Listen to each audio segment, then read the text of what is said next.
안녕하세요. 네, 4월 6일 5시 탑팀 라이브 시작하겠습니다. 저는 오늘 진행을 맡은 이고은 PD고요. 제 옆에는 탑팀 재활의학과 박정욱 원장님 나와 계십니다. 원장님 안녕하세요. 네, 안녕하세요. 탑팀 재활의학과 두목곰 박정욱 원장입니다. 네, 두목곰 박정욱 원장님 나와 계시고 그러면 오늘 첫 번째 시간은 축구 선수와 댄서의 발목 손상인 발목 후방 충돌 증후군에 대해서 다뤄볼 텐데요. 선생님, 이게 저희가 전방 충돌 증후군에 대해서는 다룬 적이 좀 있는데 후방은 처음 다루는 내용인 것 같아요. 네, 이제 발목은 뭐 측방도 가능하고 앞쪽, 뒤쪽 전체적으로 충돌이 가능한데 후방 충돌 증후군은 이제 그림에서 제가 해놓은 것처럼 이제 손흥민 선수가 공을 잘 차고 있고 이제 발레리나가 이게 뿌엔트라고 하는데 이 동작을 하고 있죠. 이럴 때 발목이 심하게 아래로 꺾일 때 아픈 동작인데 찬찬히 설명드리도록 하겠습니다. 오늘 천천히 설명 부탁드릴게요. 지금 이 만화는 제가 손상병법의 발목 후방 충돌 증후군이라는 제가 제작한 의학 만화의 장면인데요. 발레리나가 공연 중에 너무 발목이 아파져 쓰러져 있는 장면입니다. 이따가 제가 보여드릴 거니까요. 그래서 한번 질문 한번 읽어주시죠. 네, 발목 후방 충돌 증후군은 정확히 어디가 충돌하는 거죠? 예, 말 그대로 뒤쪽이 충돌하는 건데요. 발목 후방 충돌 증후군은 발을 이렇게 족저 굴곡이 말이 좀 어렵죠. 자, 저를 한번 보여주실까요? 그래서 손을 이렇게 아래로 내리는 발목을 아래로 내리는 건 우리가 족저, 발바닥으로 내리는 굴곡이라고 하고요. 족배, 그러니까 등으로 발등을 이렇게 올리는 거, 발목을 올리는 것은 족배 굴곡이라고 합니다. 그래서 그림처럼 오른쪽 그림처럼 이렇게 발을 아래로 우리 발레리나가 발끝을 세워서 서 있는 이렇게 뿌엔트 동작이라는데 이런 거를 할 때 최대로 시행할 때 보면 여기가 맨 위에 있는 이 뼈가 경골이고요. 이게 거골이고 이게 종골입니다. 그래서 저 의과대학 다닐 때 이거 헷갈려서 경거망동하지 마라 이렇게 외웠거든요. 그래서 맨 위에 다리뼈는 경골, 그리고 요 밑에 그 아랫뼈는 거골, 이건 종골로 그렇게 기억하시면 되겠습니다. 경거종인데요. 경거망동으로 기억하시면 되고요. 그래서 경골하고 거골 사이에 그리고 거골하고 종골 사이에 이 두 군데에서 충돌이 가해지는 거, 특히 발을 뒤로 이렇게 아래로 제꼈을 때 관한 그럴 때 발생하는 것으로 되어 있고요. 통증은 이 뼈가 자라나거나 아니면 여기에 붙어 있는 인대나 힘줄, 관열날, 윤활막 등 이런 것들이 물리적으로 충돌하고 또 반복적으로 염증이 생기고 또 우리 스카라고 하죠. 반응이 생기고 붓고 비후되고 불안정해지고 이런 것들을 특징으로 하게 됩니다. 근데 특히 뼈는 여기 뼈가 자라는 것도 있지만 지금 보면 여기 삼각 부골이라고 해서 있잖아요. 삼각형 모양의 우리가 액세서리 뼈라고 하죠. 그런 필요 없는 부골 같은 것이 생겨서 아픈 경우가 있겠습니다. 그러면 발목 후방 충돌 증후군은 무용수에게서 많이 발생을 하겠네요. 그럼요. 그러니까 지금 제가 그림을 좀 보여드렸는데요. 너무 의학적인 얘기만 하면 좀 재미가 없을 것 같아서 제가 오늘 무용 발레 동작에 대해서 조금 알려드릴게요. 재밌을 겁니다. 그래서 이 후방 충돌 증후군은 축구 선수 같이 공을 우리가 발을 이렇게 제끼고 킥을 차거나 발레 무용수 같이 이 그림과 같은 이런 동작들을 많이 하는 분들한테 많이 생기는데요. 그러면 생각해 보시면 우리 이고은 PD도 이렇게 하이힐을 오래 신거나 그러면 이쪽 부분이 충돌하겠죠. 또 내리막길을 많이 걷는 이제 등산가랄지 이런 일을 많이 하는 분들한테는 많이 생길 수가 있죠. 그래서 이렇게 발목을 아래로 이렇게 발목을 이렇게 아래로 향했을 때 여기 부분이 충돌하면서 생기는 병이죠. 근데 이제 저는 이제 제가 있는 지역에도 발레단이 있어요. 시립 발레단이. 그래서 발레리나나 발레리노들이 많이 오는데 남녀 불구하고 제일 많이 오는 게 이쪽하고 무릎 통증 때문에 많이 오는 것 같아요. 그래서 보면 이제 발레 동작을 하나하나 좀 소개시켜 드릴까요? 네. 보시면 우리가 이거를 이제 폴리에라고 동작이라고 하는데요. 이렇게 무릎을 살짝 굽히면서 발을 외회전시키는 동작을 말하죠. 이걸 폴리에라고 하는데 반절만 살짝 내려가는 걸 이제 드미폴리에라고 합니다. 예. 그리고 여기 5번 그림에 보시면 발이 뒤에 가려져 있어서 잘 안 나오는데 그래서 제가 다른 그림을 준비했습니다. 같은 그림인데 이 왼쪽 발을 앞으로 이렇게 앞쪽으로 이렇게 흘러내리게 이렇게 들고 있으면 우리 이걸 퐁디라고 합니다. 퐁디. 근데 이게 발이 좀 뭔가 녹아서 흘러내리는 것 같이 이렇게 들고 있잖아요. 네. 그래서 혹시 스위스 가보시면 이런 퐁듀라는 음식이 치즈. 네, 치즈 퐁듀라고 이제 그래서 닭갈비도 찍어 먹고 네, 요새는. 네. 이게 프랑스 말인데요. 사실은 뭐 스위스 음식이라기보다는 프랑스 음식이기도 한데요. 아, 이게 녹아내린다, 멜팅이라는 뜻입니다. 퐁듀. 저기에서 유래가 됐나 네, 보네요. 네, 맞습니다. 그래서 발을 마치 흘러내리는 것 같이 이렇게 동작을 한다 그래서 퐁듀라고 하고요.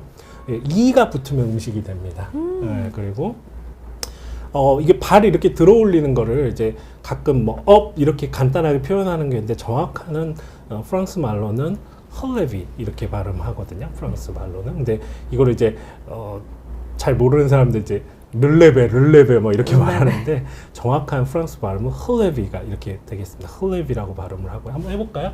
헐레비. 헐레비? 예. 헐레비. 헐레비? 그 다음에 이거는 발목을 이렇게 쭉 뻗는다고 해서 텅디라고 합니다. 텅디. 예, 그래서 발을 쭉 뻗는 거를 이제 프랑스 말로 바트망 텅디라고 하는데요. 그래서 발음이 굉장히 좋으신데요? 연구하고 있습니다. 그리고 지금 이제 왼쪽 아래쪽에 보이는 이 그림은 이 르레베 그림이 되겠고요. 우리가 발가락을 들어 올리는 동작이고요. 이때 여기가 뒤에가 많이 충돌하겠죠. 딱 보셔도. 그 다음에 이 동작은 발레리나의 아주 가장 여성적인 동작이죠. 포잉. 발끝으로 서는 건데요. 이거를 뭐 사람들이 포잉이라고 이렇게 잘못 발음하는 경우가 있는데 정확한 발음은 뿌앵뜨가 되겠습니다. 뿌앵뜨. 뿌앵뜨. 네, 그래서 혹시 무용수들 중에 이 발음에 대해서 이제 오늘 처음 들어보셨다면 다시 한번 기억하시면 좋겠어요. 뿌앵뜨, 드미플리에, 그 다음에 퐁듀, 헐레비, 텅뒤. 예, 이렇게 되겠습니다. 그래서 녹아내린다, 뻗는다, 올린다, 들어 올린다, 엘리베이션의 개념이고요. 그 다음에 이거는 반절만 접는다. 이제 뒤에도 또 나옵니다. 그래서 그 영어가 아니고 프랑스어입니다. 고촌날 다람쥐. 그래서 너무 지란 얘기만 하면 재미없을 것 같아서 근데 이런 힘든 동작들을 우리 발레리나들이 다 겪으면서 참으면서 하고 있는 거죠. 그러니까요. 네. 그래서 발목 또, 후방 충돌 증후군의 진단과 치료는 간략히 어떻게 될까요? 네, 이제 제가 뭐 자세하게 말하겠지만 전체적인 간략하게 좀 말씀드리면 지금도 축구 선수 호나우도가 공을 차려고 막 이를 악물고 차고 있죠. 그래서 이 후방 충돌 증후군은 반복적이거나 큰 힘이 가해지는 발목 족저 굴곡을 시행하고 킥을 하는 혹은 발레리나 같은 선수들에게 흔히 발생하는 발목 손상이고요. 그 뼈만 부딪히는 게 아니라 연부 조직, 그 안에서 씹히면서 연부 조직이 마찰이 되면서도 통증도 심하고요. 관절 각도도 심하게 제한됩니다. 그래서 사실은 뭐 영상을 안 찍고요. 병력과 신체 검사를 하는 운동만은 가지고도 진단할 수 있을 정도로 아주 특이적인 질환이고요. 반드시 비수술적 치료를 먼저 시행하고요. 호전이 안 될 경우에만 수술을 고려하게 그렇게 되어 있습니다. 그리고 수술도 이제 절개하거나 내시경 쪽 수술을 해서 아까 뼈를 제거하거나 염증이 있는 조직들을 제거하는데 경과도 충돌이기 때문에 그걸 제거하면 많이 좋은 편입니다. 네. 그러면 발목 후방 충돌 증후군 앞에는 발생하지 않나요? 그 아까 말씀하셨던 것이 네. 전방 충돌 증후군은 앞에 이게 아까 경거망동이라고 했죠? 네. 경골과 거골의 앞쪽이 부딪히는 건 주로 뼈가 많이 부딪히거든요. 그래서 뼈가 자라거나 이렇게 자라 올라오는 전방 충돌군이 주로 생기고요. 이제 우리가 보는 건 이제 후방 충돌이 뒤쪽이 생기는 거죠. 그래서 경골하고 거골 사이에 관절에도 생기고요. 거골하고 이 종골이라 그랬죠. 거골하고 종골 사이 그리고 뒤에 있는 연부 조직, 이 세 군데에서 발생하게 되겠습니다. 그러면 네.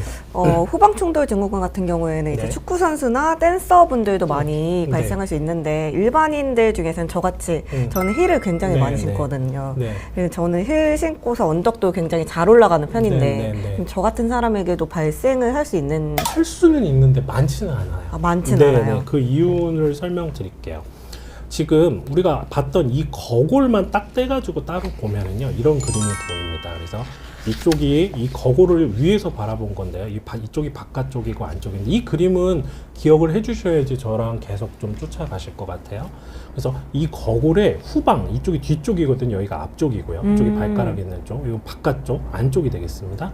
그래서 보면 이 원래 여기 삼각 부골이라고 초록색으로 있는 이 부분이요, 사실은 이 파란색입니다. 거골의 뒤쪽에 있는 바깥쪽 돌기라고 해서 원래 여기가 전체적으로 다 이렇게 튀어나와 있어요. 근데 이게 이렇게 떨어져 있는 사람들이 있어요. 이걸 삼각 부골이라고 합니다. 없는 뼈가 있다 그래, 삼각형 모양의. 그리고 안쪽에도 내측돌기가 있고요. 그 옆으로 우리 엄지발가락을 이렇게 굽히는 힘줄이 지나가요. 이제 여기가 우리 메인 무대가 되겠습니다, 이 질환에. 네, 요거를 좀 기억하시고요. 그래서 가장 흔한 골성 원인, 지금 다시 한번 말씀드리는데요. 이 거골 후방 외측 돌기가 길게 자라거나 부골이 하나 더 있거나 하는 것이 핵심이 되겠습니다. 그래서 정상적으로 존재하는, 이 보면 다시 여기 오른쪽 뒤에 보면 거골 후방에 외측 돌기가 있고요. 요 내측에는 내측 돌기가 있어서 요 사이로 엄지발가락을 굽히는 힘줄이 지나가는 것이 정상입니다. 근데 이게 유난히 많이 튀어나와 있거나 아니면 부골이 형성되어 있거나 해서 발생하는 것이 바로 발목 후방충돌 증후군이 된 것 같습니다. 그래서 이러한 삼각 부골을 가진 해부학적 변이가 전 인구의 몇 프로 있다고요? 여기 보면 25%. 네, 전 인구의 4분의 1이나 있어요. 꽤 많은데요? 네. 엄청 많은 건데요? 근데 안 아파요, 이 사람들은. 충돌은 안 해요. 왜냐면 극단적인 이 발의 이 족저굴곡을 안 하니까. 그러니까 이건 PD나 전화 같은 경우도 뭐 하이힐을 신긴 해도 거의 이게 직선이 될 정도로 그렇게 우리가 서는 일은 드물잖아요. 그러니까 4분의 1 정도가 있음에도 불구하고 실제로 통증을 일으키는 사람은 생각보다 훨씬 적죠. 네, 충돌 자체가 없으니까. 그리고 삼각 부골이 이렇게 두 개 있는 사람도 있어요. 지금 3D CT에 보면 이렇게 두 개를 이분돼 있는 사람도 있고요. 그래서 결론적으로 말씀드리면 이 삼각 부골이나 이 외측 돌기가 길어져 있다 그래서 전부 다 아프다? 전혀 그렇지는 않아요. 네. 그러면 저기에서 충돌 증후군이 발생하면 뼈가 자란다고 네네네. 말씀하셨는데 네. 그러면 계속 자라게 그러니까 되나요? 태어날 때부터 긴 사람도 있고 그 다음에 충돌에 의해서 뼈가 자라는 경우도 있고. 예. 그럼 태어났을 때부터 원래 긴 사람들은 네. 별로 안 아파요? 이거 자체로 뼈가 단순히 길어져서 아픈 사람들은 많지는 않아요. 예. 근데 이게 충돌이나 충격에 의해서 악화된다고 보시는 게 맞을 것 같아요. 근데 너무 또 의학 얘기만 하면 재미가 없잖아요. 네. 그래서 마우나로? 예, 실제로 제가 시나리오를 쓰고 제가 아주 유명한 작가에게 맡긴 마우나를 한번 좀 보여드리도록 하겠습니다. 자, 눈이 내리는 날에 그 발레 공연을 크리스마스에 보러 갑니다. 박 원장의 가족들입니다. 자, 아빠 봐요. 눈이 내려요. 와 진짜네. 화이트 크리스마스에 호두깎이 인형 발레 공연에 초대받다니 너무 낭만적이지 않니? 만세 막 이렇게 하고 이제 들어갑니다. 제가 전부 다 보여드릴 수는 없고요. 자, 네. 자, 여러분이 기다리셨던 바로 그 크리스마스 무대 마린스키 발레단 버전의 호두까기 인형 공연을 시작합니다. 와. 유라, 저 두 사람이 주인공인 클라라와 호두까기 왕자야. 아, 동화책에서 봤어요. 지금 저 발레리나가 하는 자세를 와가노아 아라베스크라고 하는데 아주 어려운 자세란다. 아빠는 그런 걸 어떻게 알아요? 와, 치료하려고 공부했지. 자, 근데 이 발레리나가 갑자기 통증을 호소합니다. 뿌앵뜨 동작을 하면서. 아, 뺑트마다 너무 아파요. 그래서 이 발레리나가 제 환자였습니다. 실제로요? 그래서 인터미션에 이제 무대 감독이 저를 호출을 합니다. 예, 중간에. 그나저나 우리 여주인공이 많이 발목이 아픈가 봐요. 다시 투입해야 할지 판단이 안 들어서요. 실례지만 좀 살펴봐 주시겠어요? 네. 이분은 발목 거골 뒤에 선천적으로 가진 뼈가 있어요. 삼각 부골이죠. 아까 많이 봤던 뼈죠. 거기 심각하게 충돌해 지금 심각한 염증 반응을 보이고 있어요. 정상 변이긴 한데 이분 너무 연습을 많이 해서 여기 생긴 것 같아요. 자, 여기까지 하고 뒤에는 나중에 보여드립니다. 네, 네, 재밌으세요? 네. 그래서 또 읽어볼까요? 연기가 안 되지. 네. 네, 발목 후방 충돌 증후군 여기에는 어떤 종류가 있을까요? 네, 발목 후방 충돌 증후군은 크게 6종류가 있습니다. 발목 후방 충돌군의 분류는요. 첫 번째, 이게 오스 트리고눔이라고 이제 라틴어로 써 있는데요. 트리고눔은 그냥 트라이앵귤라, 삼각형이라는 뜻이고 오스는 본이라는 뜻입니다. 그래서 트라이앵귤라 본, 삼각골이라고 생각하시면 발세모뼈, 예, 그렇게 생각하시면 되고요. 그래서 A 그림에서 보시면 이게 경거망동 기억하시죠? 경골, 거골, 종골인데요. 이 거골의 뒤쪽에 이렇게 부골이 있는 경우, 이게 지금 A 그림은 다 같은 그림입니다. 빨간색. 오스 트리고눔이라고 해서 삼각 발세모뼈가 있고요. 그 다음에 거골 B는 거골 후 외측 돌기. 지금 보면 정상적으로는 요 정도 있어야 되는 지금 자라나온 거 보이세요? 네. 이게 떨어져 있으면 퓨전이 안 되는 경우가 이제 트리고눔이라고 보시면 되고, 길게 이렇게 나와 있는 건 스티에다 프로세스라고 우리가 만약에 B번 그림에 보면 이렇게 좀 뾰족 튀어나와 있죠. 네. 그 아래쪽이 정상 그림을 보시면 후 외측 돌기가 이렇게 있는 게 정상입니다. 아까 그림하고는 좀 반대에 지금 이쪽이 안쪽이고 이쪽이 바깥쪽이어서 이쪽이 외측이고 내측이 되겠습니다. 그래서 이게 정상인데 뼈가 하나 더 있으면 삼각부골, 길어져 있으면 스티에다 프로세스 이렇게 기억하시면 되고요. C번은요 경골, 위쪽에 다리뼈가 이렇게 자란 사람이 있어요. 아래쪽으로 이렇게. D는 이것이 긴 사람이 잘못 심하게 공을 차거나 이렇게 우리가 아까 족저굴곡 하다가 똑 부러지는 경우도 있고요. 그 다음에 실제로는 길지 않은데도 부러지는 경우가 있어요. 이런 골절이 생기기도 하고요. E는 보면 종골이라고 종골 위에가 이렇게 튀어 올라오는 사람도 있어요. 보통 아킬레스건하고의 관계 때문에. 그리고 마지막으로는 이 아까 말씀드렸던 경골하고 거골 사이, 거골하고 종골 사이에 염증성 연부 조직, 아까 힘줄, 인대, 관절낭 이런 것들, 그런 것들이 씹히면서 마찰되면서 생기는 이런 연부 조직 손상. 그래서 골성, 뼈가 부딪히는 것이 5가지, 그 다음에 연부 조직이 부딪히는 거 1가지, 이렇게 보시면 되고, 크게 나누면 뼈 그리고 연부 조직 이렇게 나누면 되겠습니다. 이걸 다 기억하실 필요는 없는데 그래도 대략 이런 식으로 부딪힌다는 것에 대해서 알고 계시는. 궁금한 게 네. 저 A, B, C, D, E, F가 한 사람이라고 쳤을 때 네. 어떤 경우가 가장 아플까요? 가장 아프다. 골절이 가장 아프겠죠, D가. D가요? 그리고 이제 A하고 B 같이 길어져 있는 분들이 좀 아플 것 같고요. 이 연부 조직 손상은 한 번에 아픈 거냐 누적돼서 아프기 때문에 그런 식으로 아프다고 기억하시면 될 것 같습니다. 네, 질문 하나만 받고 네. 갈게요. 발목이 자주 삐는 사람은 발목 후방 충돌 증후군 위험군입니까? 이렇게 했는데 네, 가능합니다. 왜냐면 발목이 자주 삐면 인대가 파열되고 발목이 불안정성이 생기기 때문에 앞뒤로 흔들리게 되거든요. 전방 충돌군의 증후군의 위험 인자이기도 하고 후방 충돌군의 위험 인자이기도 합니다. 그러면 이렇게 흔들리는 분들은 뼈가 충돌하면서 뼈가 또 자라요. 그러니까 악순환을 가질 수 있는 거죠. 네. 그럼 발목 자주 삐는 사람들은 어떻게 생활을 해야 돼요? 발목 자주 삐는 분들은 우선은 발목의 인대 강화나 아니면 그런 재활 운동을 통해서 발목의 인대의 원래 기능, 제가 옛날에 한번 설명드리는데 발목 안에는 신비의 그 센서가 들어있어요.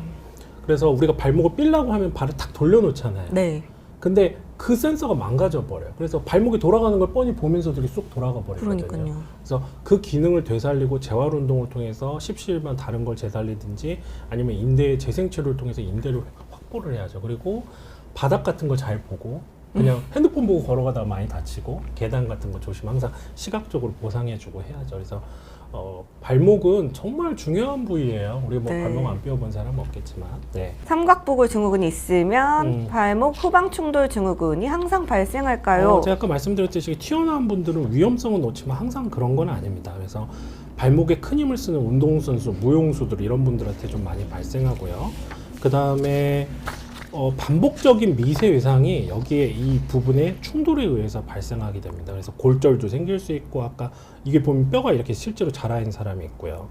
골절되면 이렇게 뚝 부러집니다. 엄청 아프겠죠. 그리고 이 주변에 연부 조직과 뼈 조직의 염증성 손상이 이렇게 만성적으로 보이는 MRI 사진이 되겠습니다. 그래서 뭐 뼈가 아플 수도 있고 관절이 아플 수도 있고 여러 가지가 아프기 때문에 굉장히, 그래서 증후군입니다. 증후군이네요. 하나가 딱 네. 있는 게 아니고 여러 가지 양상이 있기 때문에. 그 다음 발목 후방 충돌 증후군에 발생하는 연부 조직은 구체적으로 무엇이 있을까요? 연부 조직이 뭐 대략 뭐 힘줄이다 이러면 좀 애매하잖아요. 보면 이 빨간색이요. 보면 우리 엄지발가락으로 굽히는 힘줄이야. 발목 내측이 있는 건데요.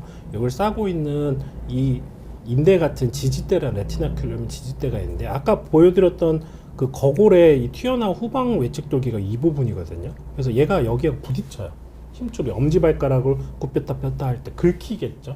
예. 그래서 이런 연부 조직 손상들이 좀 있을 수가 있고요. 그래서 주로 지금 제가 이 오른쪽 발인데요. 오른쪽 발에 이 빨간색 근육이 엄지발가락 굽힌 근입니다. 이 빨간색이 수축하게 되면 엄지발가락이 이렇게 아래로 내려가게 돼요. 그래서 아까 그림하고 반대인데요. 오른쪽 발이고 이쪽이 바깥쪽이고 이쪽이 내측인데요.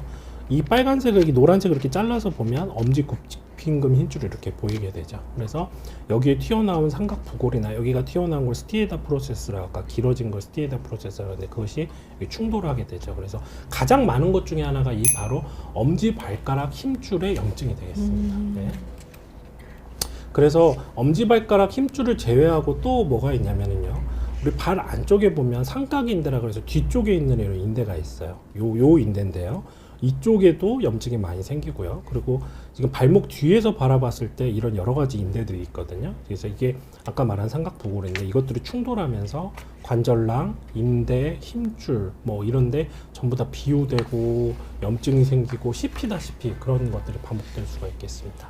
그래서 연부 조직은 크게 가장 많은 거는 엄지발가락, 힘줄, 그리고 나머지 인대나 관절랑에도 많이 생길 수도 있다. 네, 이렇게. 네. 발목 후방 충돌 증후군을 확인할 수 있는 신체 검진이 있을까요? 이거는 집에서 직접 해보실 수도 있어요. 그래서 집에서요?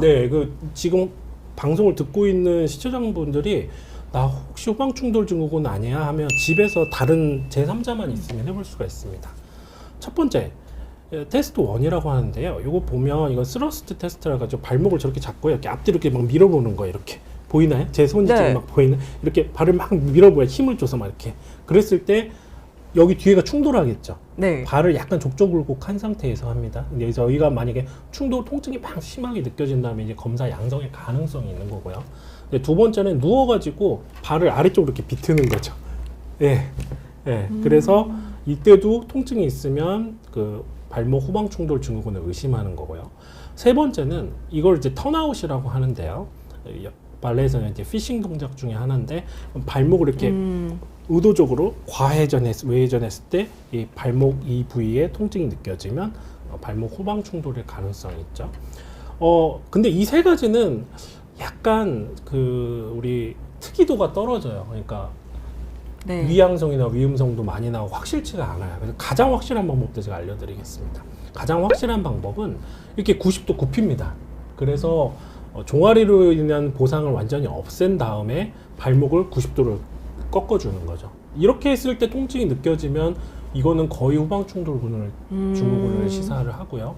그리고 통증이 나중에 이따가 제가 설명드릴 건데 운동선수나 무용선수들이 이제 와가지고 저한테 물어봐요. 원장님, 저 필드에 복귀해도 돼요? 공연 나가도 돼요? 하면 저도 나름 기준이 있어야 되잖아요. 저렇게 눕혀놓고 살짝 꺾었을 때 아파요, 안 아파요? 물어봐요. 네. 그러면 보통 이제 좀 회복됐을 때 물어보니까 그 정도는 괜찮아요, 그래요. 근데 제가 억지로 힘을 줘서 오버 프레셔를 이렇게 눌러가지고 이렇게 꺾습니다. 그럼 다 아프지 않나요?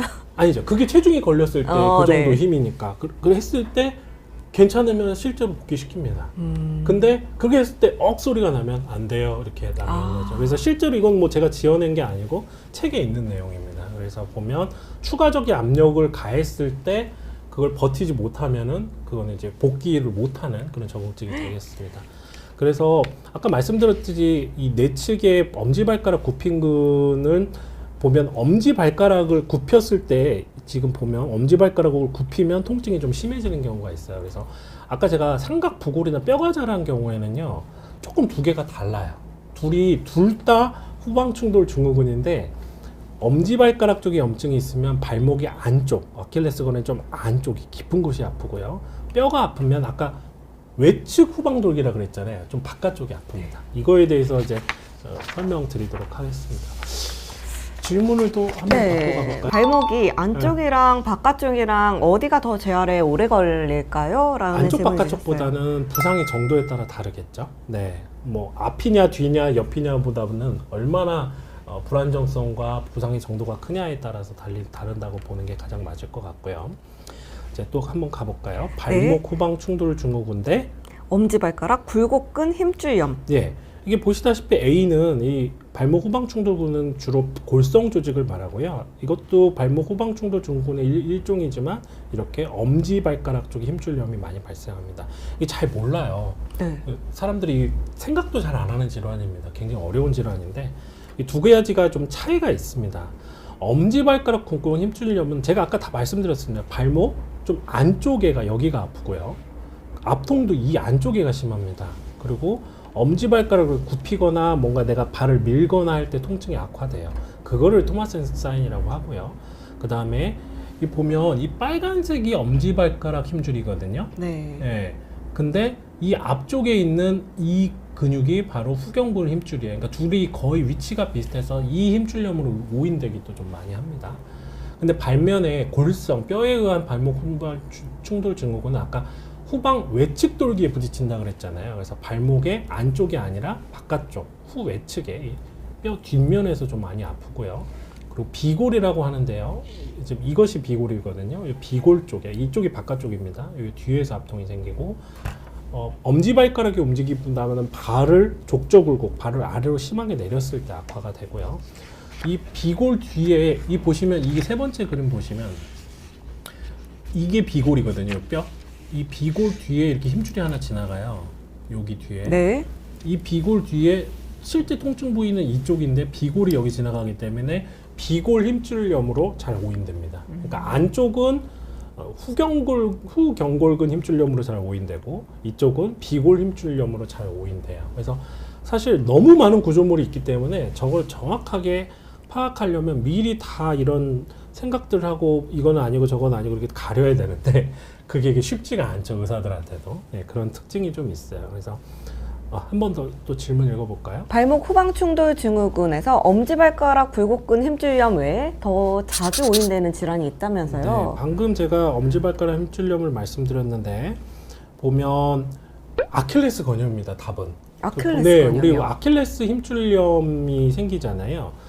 이게 아킬레스 힘줄염이거든요. 지금 보시는. 근데 그럴 게. 것 같아요. 네, 둘 다 네. 뒤쪽이라서. 위치가 비슷하잖아요. 네. 그래서 보시면은 이게 아킬레스 힘줄염이 여기 생기는데 아까 제가 말씀드리는 경골, 거골 이게 종골이거든요. 네. 그 아픈 통증 부위가 여기예요. 너무 똑같은데요? 네, 근데 약간 달라요. 아킬레스 건 힘줄염은요, 여기가 아파요. 한가운데가. 아, 네, 근데 아까 말씀드렸듯이 그 엄지발가락 힘줄은 이 안쪽이 아프고요, 발 안쪽이. 그 다음에 뼈가 부딪히는 골성 충돌의 후방 충돌 증후군은 아킬레스건의 이 바깥쪽 안쪽이 아픕니다. 그리고 아까 제가 비골 힘줄염이라고 그랬죠. 이게 바깥쪽이라면 이쪽으로 지나가는 게 비골 힘줄이거든요. 이쪽은 후경골근 힘줄이고. 그러니까 너무 이게 우리도 자동차 운전하다 보면 막 갈림길이 막 4개, 5개 있으면 어디가 어딘지 모르잖아요. 네. 그럴 정도로 여기가 아주 교통지옥이라고 보시면 됩니다. 그리고 실제 체중도 많이 걸리는 거예요. 그래서 이런 것들 하나하나 구분하는 게 족부 의사들에게도 쉽지 않은, 저같이 족부를 주로 보는 의사들에도 쉽지 않습니다. 그래서 이게 굉장히 어려운 부분이어서 그동안 방송을 안 하지 않았을까 그런 생각도 듭니다. 네, 어려워요. 네. 네. 네. 그리고 발목 후방 충돌 증후군에서 꼭 구분해야 하는 질환과 방법을 알려주세요. 이 감별해야 될 질환이 엄청 많아요. 지금 보시면 제가 하나만 보여드릴게요. 네. 이게 허리 디스크 있을 때 나타나는 증상이거든요. 요추 5번과 척추 1번 있을 때 이게 증상이 이렇게 타고 내려오는데 보면 발목으로 와. 이렇게 지나가요. 근데 이 중에서 어디 부위도 다 통증이 나타날 수가 있거든요. 네. 그러니까 디스크가 있다고 해서 엉덩이부터 다 타고 내려오는 게 아니라 발목만 아플 수도 있고 엉덩이만 아플 수도 있어요. 근데 예를 들어서 이고은 PD가 여기만 아프다고 생각해 보세요. 그러면 네. 디스크라고 생각하시겠어요? 보통 발목만 못하겠죠. 안 하죠. 네.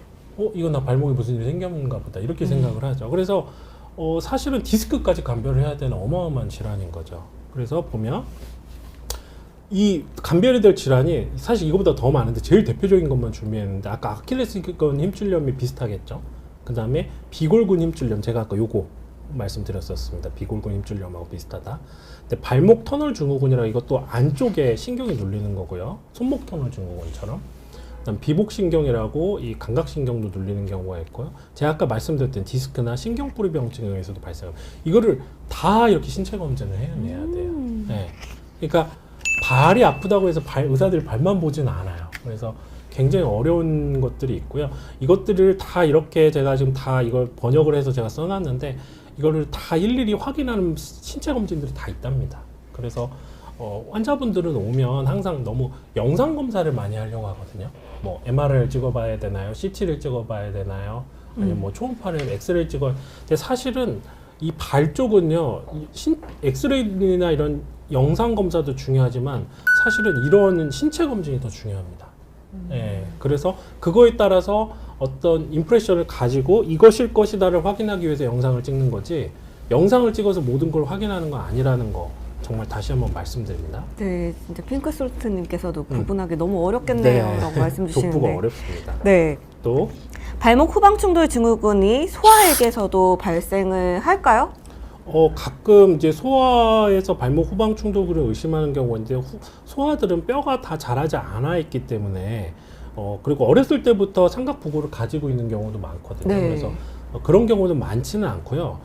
시버스 병이라는 병이 있어요. 보면 소아들은 키가 자라느라고 성장판이 이렇게 열려 있거든요. 그래서 제가 쓴 책인데요. 우리 아이 바른 자세를 크고 있나요? 이것도 제가 그린 그림입니다. 귀엽네요. 보면 이 아이들은 여기 뼈가 열려 있어요. 이 성장판이. 네. 근데 아킬레스건이 이렇게 위로 제대로 잡아당기면 상관이 없는데 예를 들어서 오른쪽 발이 평발이면 약간 힘이 이쪽 방향으로 채지게 되겠잖아요. 네. 안쪽으로 무너지면서. 그러면 그 성장판이 이렇게 회전력이 걸리면서 이렇게 으깨지게 이렇게 잡아지게 되는 거예요. 이게 위로 잡아당기는 건 상관이 없는데 이렇게 회전력이 걸리게 되면서 이 성장판에 통증이 오는 것을 우리가 시버스병이라고 하고 이건 나이가 들면 이제 저절로 좋아지는 병이긴 한데 아이들은 후방 충돌이 일어나는 것보다 이 시버스병이라는 성장판에 가해지는 압력에서 생기는 병인 경우가 더 많습니다. 근데 이것도 잘 모르시는 경우가 있어서 제가 한번 소개를 해드리고 그래서 아이들은 시버스병을 더 많이 의심한다 이렇게 아시면 되고요. 제가 저 금쪽 같은 금쪽 같은 내새끼를 되게 좋아하는데 네네. 그걸 자주 보는데 거기에는 조금 이제 문제는 아니지만 네네네네. 약간 아기들이 조금 잘하는데 네. 이제 어머니들이 이제 걱정되시는 분들이 많이 나오시잖아요. 근데 거기에서 몇몇 아이들이 까치발을 들고 걸어요. 맞아요. 네. 근데 그 까치발을 들고 근데 지금 생각이 난 건데 이제 시버스병이 아니더라도 까치발을 들고 다니면 애들이 나중에 이게 아킬레스건이나 이런 데 제대로 자라지 않겠다라는 생각이 잠깐 들었어요. 네, 뭐 여러 가지 이유가 있는데요. 가장 많은 이유는 사실 까치발의 가장 많은 이유는 종아리 근육이 너무 타이트해서 그런 경우가 있습니다. 그래서 이제 장단지 근육하고 이 안에 가자미근을 이제 저 같은 경우에는 이제 뭐 뇌성마비나 이런 다른 질환이 없는 아이 저희 병원에 까치발 아이들 되게 많이 오거든요. 그러니까 까치발을 들면 얘는 계속 이제 학교 다닐 때까지 까치발을 들더라고요. 제가 다음번 강의 때 네. 까치발 치료에 대해서 한번 준비해서 네, 보여드릴게요. 좋습니다. 근데 그거는 전 보톡스로 다 치료해버립니다. 까치발을요? 네, 종아리에다 보톡스를 놓으면 다 풀려요. 네, 그리고 심리적으로 그런 아이들도 있어요. 네, 심리적인. 그거는 의사가 감별을 해야죠. 네, 심리적인 걸로. 네. 네. 그리고 네. 질문 한번 읽어주실까요? 발목 후방 충돌 증후군은 어떤 영상 진단법이 있을까요? 그림에 보다시피 지금 왼쪽에 있는 건 CT인데요. CT는 뼈만 보여요. 그래서 우리가 뼈 조직이 의심이 될 때는 뼈 자체를 이렇게 3D CT로 찍으면 360도로 완전 이렇게 우리가 입체로 볼 수가 있습니다. 그다음 그리고 영상학적 검사는 이제 뼈 조직에 의한 건지, 그다음 연부 조직에 의한 건지를 확인하기 위해서 찍는데요. 엑스레이는 보시다시피 지금 이렇게 뼈가 자라고 여기가 부러져 있는 것들을 확인할 수가 있죠. 그다음에 이걸 더 자세하게 3차원적으로 보기 위해서 이렇게 CT를 아래쪽처럼 찍을 수 있고요. 그리고 단순히 뼈가 문제가 아니라 이 주변에 힘줄이나 진단이 좀 애매한 경우가 있어요. 그런 경우에 MRI를 찍어서 MRI는 뼈와 연부조직까지 다 잘 보이기 때문에 관절 염증, 활액낭 이런 것들 전부 다 확인할 수가 있죠. 그런데 MRI의 맹점이 하나 있어요. MRI는 정지 영상이에요. 네. 그러면 그러니까 이 후방 충돌이라는 거 움직여서 부딪힌다는 거잖아요. 그러니까요. 역학적인 진단명인데 검사 자체는 정적이에요. 동적인 검사가 아니에요. 그거를 커버할 수 있는 것이 바로 이 초음파 검사죠. 초음파는 대놓고 움직이면서 실시간으로 볼 수가 있어요. 그리고 연부 조직도 볼 수가 있고요. 그래서 숲을 보기에는 전체적인 걸 보기에는 MRI가 좋고요. 어떤 특정 부위의 역학적인 움직임이나 충돌 상황을 정확히 확인하기에는 초음파 검사가 좋다. 근데 초음파 검사는 좀 익숙해야 된다. 이렇게. 네. 혹시 발목 후방 충돌 증후군은 발의 구조 형태 중에서 프로네이션 풋에서 오는 건가요? 아니면 스피네이션 풋에서 더 가능성이 커지는 건가요? 있다면 어떤 근육에서 문제가 있어서 오는 건지 질문을 좀 전문적으로 주시는데요. 네. 프로네이션이라는 것은 회내라고 이렇게 발이 안쪽으로 우리 평발처럼 무너지는 방향으로 되는 거고요. 네. 대신 무너지면서 발등은 약간 올라가는 방향으로 이렇게 가게 됩니다. 네. 그리고 스피네이션이라는 건 회외라 그러는데 발이 아래쪽으로 내려가면 족저굴곡되면서 발이 좀 전체적으로 세워지는 방향입니다. 그래서 이 후방충돌 증후군은 스피네이션, 그러니까 회외되는 우리가 지금 발레리나가 발끝을 딛고 설 때 발이 네. 안쪽으로 무너지진 않잖아요. 네네네. 그래서 수피네이션 풋, 그러니까 회회 발에서 더 가능성이 커지고요. 그 다음에 근육 같은 거, 이건 근육의 문제는 아니고요. 그쪽에 붙어 있는 힘줄이나 그런 문제들이 주로 많이 발생하는 거예요. 근육의 문제는 아니고 후방 충돌 증후군에서 근육의 문제는 별로 없습니다. 대부분 힘줄, 인대, 관절낭, 활액낭, 그 다음에 뭐 그런 것들의 문제이지. 그리고 이제 저 통증에 의해서 힘줄에 염증이 생기면 근육의 구축이나 근육의 수축이 올 수는 있겠죠. 근데 근본적인 원인은 근육의 문제가 아니라는 걸 정확하게 그렇겠네요. 말씀드립니다. 막 이제 운동선수나 댄서분들이 근육 자체에 문제가 있기는 힘들잖아요. 그러니까 뭐 근육도 다칠 수도 있죠. 예를 들면 뭐 종아리 파열이 될 수도 있고 뭐 그럴 수 있긴 하지만 지금은 이거는 어떤 관절과 그 힘줄, 그 뼈에 가서 달라붙는 부위에 우리가 접합 부위 질환이라고 하는데 부착 부위 질환이라고 하는데 그런 거여서 좀 그렇게 이해하시면 될 것 같고요. 제가 네. 좀 시간이 부족해서 좀 더 발목 후방 충돌 증후군의 비수술적 치료법에는 어떤 것이 있을까요? 이제 치료법이 궁금하시겠잖아요. 네, 그래서 보시면 궁금하죠. 이제 염증이니까 소염제도 복용하고 뭐 제한도 해보고 고정도 해보고 물리치료도 하고 그다음에 스테로이드 주사를 좀 여기 부분에 염증 부위에다가 놔주는 편이에요. 근데 반응도 굉장히 좋은 편입니다. 그런데 저는 이 스테로이드 주사를 계속 반복하게 되면 자꾸 힘줄의 위축이나 약화를 초래하게 되거든요. 그래서 저 같은 경우도 원칙이 있어요. 1년에 2번 이상 하지 않고요. 뭐 공연을 뭐 당장 이제 아까 그 발레리나처럼 네. 평상시 치료 받았던 사람인데 당장 일주일에 공연을 해야 되는데 너무 아파서 리허설을 못할 정도 아파요. 그럴 경우에. 그런 경우에 한해서 예외적으로 1년에 3회 이내로 이렇게 치료를 해드리고 있고요. 그 다음에 이제 발목 평상시에 이제 그런 시즌이 끝나게 되면 발목 발가락 같은데 이완 운동, 재활 운동을 통해서 다른 근육의 재활을 좀 돕는 편입니다. 그런데 지금 보시면 이게 제가 초음파인데요. 이 주사 바늘을 이 빨간색 방향으로 삽입하는 장면이 초음파가 되겠습니다. 근데 이 보여드린 이유가 있어요. 이게 다 혈관 신경이에요. 그래서 여기는 주사 놓기도 쉽지가 않아요. 저 사이에 들어가야 되는 거잖아요. 네. 저 사이로 아래로 이렇게 낮은 네. 포복으로 두더지처럼 들어가야 됩니다. 그래서 초음파가 좋은 게 이 영상을 이렇게 역동적으로 확인할 수도 있지만 이 주사까지 다 정확하게 보내서 놔줄 수가 있고요. 그리고 올 때마다 봐서 좋아졌는지도 확인할 수가 있고요. 그래서 주사를 놓는데 이제 우리나라 같은 경우에는 뭐 MRI만 찍고 바로 수술하는 경우가 있는데 미국 같은 경우는 어떻게 하냐면요. 이게 의심이 돼도요. 바로 수술을 안 들어가고요. 이렇게 초음파를 보고 여기다가 리도케인이라는 마취제를 놓습니다. 아주 적은 양을. 그랬을 때 통증이 사라지는 걸 확인하면 아 후방 충돌 증후군이 맞다. 마취제로 통증이 사라지네 확인하고 수술 들어갑니다. 근데 그러고 들어가도 병변이 여기가 아닌 경우들이 있어요.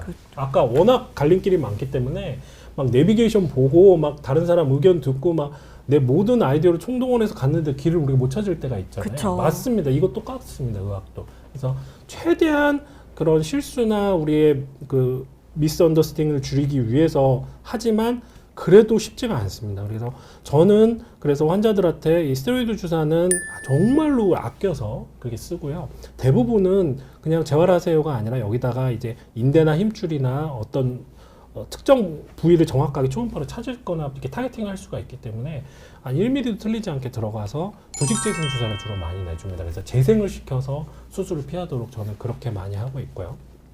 하여튼 쉽지 않습니다. 그래서 주사도 쉽지 않고 치료도 쉽지 않고 재발도 많이 하고 근데 치료에 대한 반응은 좋은 편입니다. 그렇게 기억하시면 될 것 같고요. 발목 후방 충돌 증후군의 비수술적 치료의 경과와 재활은 어떻게 될까요? 보통 이제 저는 운동선수들도 많고 특히 축구하는 분들이 남자분들 네. 그리고 조기 축구하는 그 일반 사회인분들도 많으세요. 그리고 보면 시즌 중반이란 만약 프로라고 가정을 하면요. 시즌 중반이면 복귀를 할 수도 있어요. 근데 테이핑을 사용해서 여기를 아주 감아줘야 됩니다. 아예 족저굴곡이 심하게 안 되게. 네. 그리고 복귀를 하려고 하는데 통증이 지속되고 시즌 후반이라면 그냥 쉬라고 합니다. 네. 그리고 전체적으로 하는 3분의 2 정도는 보존적 치료만으로 회복된다고 보고를 하는데 제가 아까 말씀드렸죠. 이거를 살짝 꺾어서는 괜찮은데 무게를 제가 이를 악물고 꺾었는데도 통증이 없어야지 복귀할 수 있다고요. 그래서 혹시 이 방송을 보시는데 본인이 후방 충돌 증후군이 있는데 내가 운동선수야 혹은 아니면 발레리나야. 근데 이거 내가 복귀해도 될지를 감안을 하려면 이걸 꺾어보는, 오버프레셔를 둬서 꺾어보는 것을 기준으로 판단하시면 될 것 같고요. 재활은요, 보통 한 6주 정도가 소요되거든요. 근데 석 달까지 했는데도 치료되지 않으면 이거는 수술을 하시는 게 맞아요. 왜냐하면 수술적 치료도 굉장히 경과가 좋기 때문이죠. 자, 아까 만화 좀 이어서 한번 봐볼까요? 아까 만화 속 발레리나 네. 기억나시죠? 원장님, 솔직히 말씀해 주세요. 저 이제 끝난 건가요? 왜냐면 공연 중간에 이제 공연을 못 할 정도니까. 그러니까요. 그러면 끝나다니요. 이건 청소년기부터 가지고 있었던 뼈이고 너무 무리해서 염증이 생긴 것일 뿐이에요. 제 기억에 이제 원래 내 환자였으니까 그리 크지도 않고 잘 관리하고 재활하면 6에서 12주만 있으면 치료가 잘 되니까 무대에 설 수 있어요. 제가 도와드릴게요. 이렇게 전 사실에 근거해서 얘기합니다. 정말이죠? 감사해요. 울어야지 빨리. 네, 그래서 지금 제가 보여드린 게 이게 12화인데요. 10화까지를 제가 공개를 했고요. 이게 네. 30화까지인데 제가 지금 27화까지 제작이 돼 있어요. 그래서 27화까지. 네, 거의 90% 제작이 돼 있고 올 상반기 내에 단행본으로 출간이 될 것 같습니다. 많이 기대해 주시고요. 손상병법 마지막입니다. 발목 후방 충돌 증후군의 수술적 치료법은 무엇이 네. 있나요? 저는 수술하는 의사는 아니고 재활학과 의사지만 수술적 치료법은 크게 두 가지입니다. 결국 충돌하는 것들을 이렇게 떼어내야 되는데요. 이게 절개를 해서 떼어낼 수가 있고요. 이제 관절경을 또 넣어가지고 떼어낼 수가 있는데 둘 다 장단점이 있습니다. 근데 관절경은 이제 좀 볶기가 빠르고 상처가 작다는 점이 있는데 이 안에 뼈가 이렇게 크면 관절경으로 못 떼낼 돌이 그 구멍이 돌이 더 클 수 있거든, 들어간 구멍보다. 그런 경우는 절개를 해야 되고요. 절개를 하게 되면 이제 뷰가 잘 보이니까 치료는 쉬운데 이렇게 하면서 아까 여기에 굉장히 여러 가지 신경, 혈관 이런 것들이 지나가잖아요. 눈에 보이지 않는 작은 피하 신경, 혈관 뭐 이런 것들을 건들게 되기 때문에 아무래도 회복도 좀 늦고 원치 않는 여기 이상 감각이나 그런 것들이 좀 남을 수 있죠. 그리고 상처가 크니까 잘 아물지 않아서 회복도 좀 걸릴 수가 있고요. 그다음에 요즘은 거의 대부분 관절경을 이용해서 수술을 많이 하고요. 수술 성적은 정확하게 잘 타겟팅 했을 때는 80, 90% 이렇게 높게 돼 있고요. 근데 전혀 들어가서 보면 여의치 않게 다른 경우인 경우도 있기 때문에 진단과 예측에 그게 제일 굉장히 많은 중요하겠네요. 시간을 드릴 필요가 있겠습니다. 그래서 제가 말씀드린 건 이 논문을 근거로 2016년도에 나온 논문을 근거로 말씀드렸고요. 결론 한번 얘기해 볼까요? 발목 후방 충돌 증후군은 반복적인 족저 굴곡을 요하는 스포츠 선수에게 발생하는 발목 후방의 통증이고요. 뼈와 연부절개 모두 충돌에 의해서 발생할 수 있고 본전적 치료에도 잘 반응하지만 실패할 때는 수술적 치료를 하고 그 결과도 훌륭한 편이다. 예, 그렇게 정리할 수 있게 되겠습니다. 스포츠를 좋아하면 후방 충돌 증후군을 미리 검사 받아봐야 필요가 할까요? 없습니다. 네, 근데 아프시면 네. 그리고 저걸 미리 검사하실 필요도 없고 예방할 수 있는 방법도 그죠. 없고요. 예, 보통 과하게 막 그 축구만 보고 공만 보면 달려드는 그런 사람들한테 생긴다고 보시면 되고요. 예, 뭐 미리 저런 것들을 그럴 필요는 전혀 없을 것 같습니다. 네. 네. 아까 방금도 말씀을 해주셨는데 예방 운동법. 예방 운동법은 서서히 빠른 속도로 하지 말고요. 서서히 발목을 오리고 내리고 이렇게 하시고요. 우리 세라밴드라고 이 밴드 같은 걸 가지고 발목을 강화해 주는 운동, 그 다음에 스트레칭 운동 이 정도면 되고요. 사실 예방법이라기보다는 일반적인 재활 및 스트레칭 이완 운동이 필요하게 되겠습니다. 그리고 운동 후에는 아이싱, 네, 운동 전에는 스트레칭, 예, 그렇게. 그리고 워밍업, 스트레칭, 운동, 아이싱 따라해 볼까요? 워밍업을 하고 몸을 데워주고 스트레칭을 하고 운동에 복귀하고 끝나고는 항상 아이싱. 스트레칭을 해주면 더 좋고요.